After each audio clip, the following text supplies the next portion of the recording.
as I was becoming 21 years old, I was already starting to kind of make movements in my life towards becoming a observant Jew. And nevertheless, there was, constantly this tear between two worlds. When am I going to make a complete change?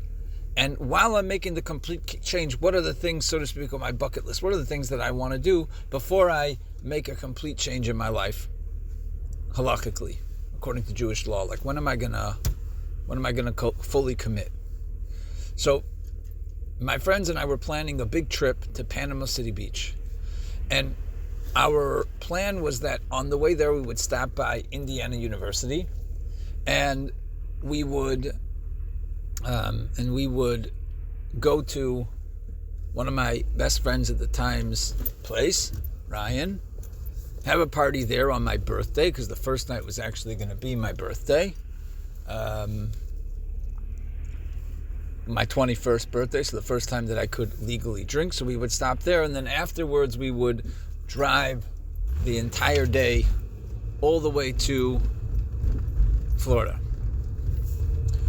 So as we were preparing this whole thing, I remember having a conversation with my sister, and my sister said to me, well, while you're there, it's going to be Pesach, and you need to find a Seder. You need to find a place to eat on Pesach. And I was like, okay, I'll look into it. It felt like a little bit of an annoyance.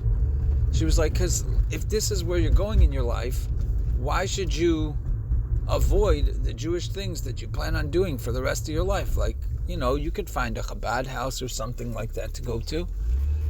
And I was like, okay, I'll look into it. So I looked into it, and it turned out that the Chabad houses were like really far away, something like an hour away at that time from Panama City Beach. So there was nothing I could do about it. I said to my sister, I was like, I'm not going to be able to find a Chabad house. And anyways, it was kind of like, this is my last hurrah. Let me just have fun. What am I going to have to worry about Pesach for? So the Chabad Rabbi Mendel Matzasov, Madison, so he said to me, hey, let me give you some matzah. Let me give you some shmura matzah that you could eat on Pesach while you're there. So I took it. I said, thank you. My mom packed me some Rashi wine, and if I remember correctly, maybe some charoset or something like that. A couple of things, not the entire meal, just a few things. And I ended up traveling from Indiana to Florida with these Pesach things. When I got there, I wondered to myself, I also brought actually a Haggadah with me. So when I got there, I was kind of like conflicted about what was I going to do. I did not know many of the laws of Pesach. So, and also, I felt kind of like uncomfortable around my friends doing these things. A few of them were also Jewish, and they definitely weren't looking for a Chabad house. And, generally what we're there to do is to drink and laugh and have fun. It happened to be that the first night we were there, it was going to actually be the first night of Pesach. So when we first got there, we stopped by a Walmart to pick up whatever food we wanted. I went through the Walmart and I found whatever I could find that I understood was kosher at the time. I got some Philadelphia cream cheese. Maybe I got some tomatoes. I don't remember what else. All I do remember was that I got Philadelphia cream cheese because I, recognized that's cheese and that would be okay on Pesach. And I had my wine, and I had my couple of things that my mom had given to me. And I decided as we were walking through Walmart that night, while we're all, drinking in the room, whatever it might be, that I would have my own little Seder. So I knew from my sister's house, when the night came, I understood that from my sister's house, I could put clean towels on the table, and I could eat my meal on top of these clean towels. So I put some white towels on top of the table, and I set up my matzahs. I understood you're supposed to do 3, I believe, and I had the different things, whatever I had for a Seder plate. And while my friends were watching TV, and having some beers. I was there with my Rashi wine and my matzah, and I believe I put on a hat. I don't think I had a yarmulke with me, and I put a hat on, and quietly to myself in the corner, I ate some matzah. And I said the entire Haggadah, most probably in English at that time. And it was a really significant moment, because it was kind of like a moment where I was declaring to my friends, this is who I'm becoming. I'm becoming a Yid, even here in Panama City Beach. I'm gonna connect to the history of our forefathers for some of my friends. After I finished, I ended up offering some matzah to my friends, and they did end up eating it, and the rest of the night was like a normal night. There were other choices that I made on this trip, like for example, when we go out to eat and I would get a salad, and if there were breadcrumbs, I would remove the breadcrumbs from the salad for Pesach. There were other mistakes that I made, like for example, I drank beer because I didn't even know that there was yeast in beer. I had no clue at that time. What could I do? And it all came to a head on one of the later days of Pesach, which I'll say what that day was later. There was one day, we were already there for 7 days, and it's the same story every single day when you go on these trips. You're going out to the beach, you're drinking, you're drunk most of the day, you go to a bar, you come home exhausted, and you go to sleep. Laugh a lot, joke a lot, get tan the next day. So after 7 days, on the 7th day, we're sitting out on the beach, and something inside of me clicked. I was like, I don't like this. I don't want this to be my goal in life. I don't want my goal to be in life that I have enough money to go on a really nice vacation, sit on a beach, do nothing, and feel like my purpose is in order to go and celebrate on a beach. I don't like it. I'm sick of it. I don't want to go in the water anymore. I don't want to go to bars. I don't want to do... I'm sick of this. I'm sick of this life. I got to do something completely opposite. So I went up to our hotel room, and I looked out, and I was just alone, and I was thinking to myself, what am I going to do? What am I going to do? What can I do that's completely opposite? What can I do that's completely opposite? And so then I decided, you know what? I'm going to go for a run. So I went outside, barefoot, and I ran along the beach without telling my friends what I was doing, and I ran, and when I saw where the end of the beach was, where there was a certain turn in the beach, I said, you know what, that far out in the distance, I don't care how far it is, I have no clue how far it is, I'm running all the way out there, and then I'm going to run all the way back, and I'm not going to stop. And that's what I did. Like Forrest Gump, I ran, and I ran, and I ran, and I ran, and I ran, and I ran. And I must have been gone for a good 2 hours.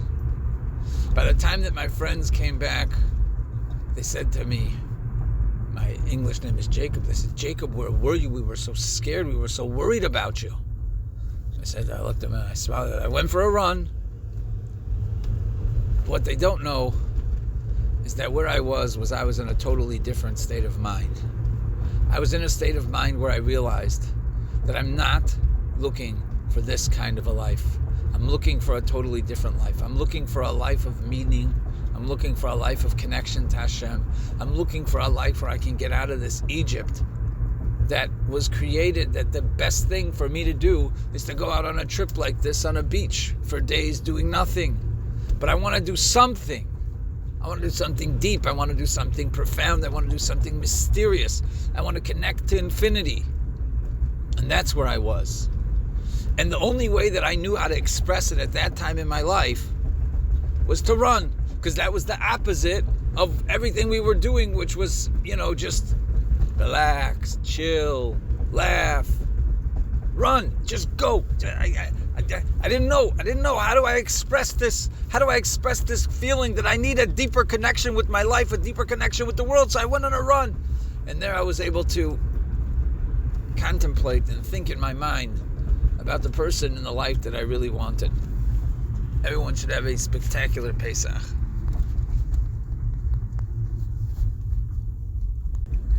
I think that the Hashgacha Pratis here is pretty clear.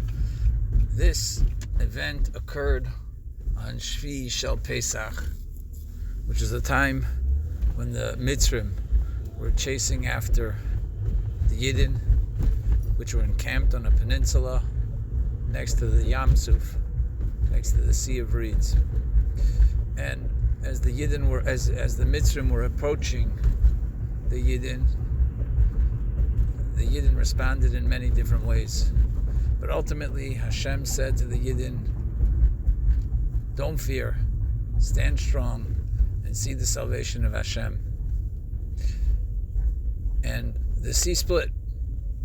The sea split, and the Yidden were able to find the strength to walk forward and begin to truly separate themselves and their lives from that which was toxic to them, that which was stopping them from really and truly growing and finding proper purpose and meaning in life, which began with the building of their relationship with Hashem in Mitzrayim, in Egypt, and grew as they walked through the Midbar and received the Torah and eventually entered into the land of Eretz Yisrael. So this splitting of the sea kind of represents a splitting away from a toxic past towards growth, which is truly desirable and holy. And I think it to be a really, really neat story, that it began first with those people that were trying to help me connect to my Yiddishkeit and my goals, sending me with wine and matzah and a few other things. And by that seventh day, realizing I'm ready to walk through that sea. I'm ready to split from this negative mindset, this, or maybe not the word, maybe the word's not negative, but this mindset that I wasn't interested in, that I want to live for vacation, to be able to sit on another beach, drink nicer drinks, eat nicer food. I seek something much greater. I seek something opposite to that. And so it represented, it was revealed in my running for miles and miles and miles. Everyone should have a happy Pesach.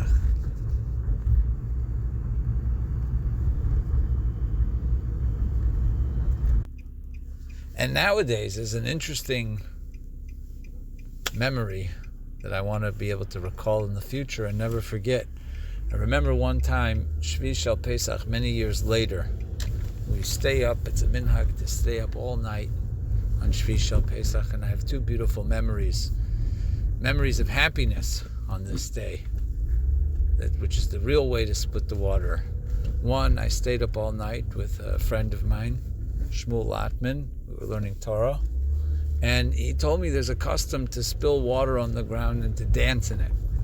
So we did that at the shul in Bayside, and it brought us a lot of joy and happiness.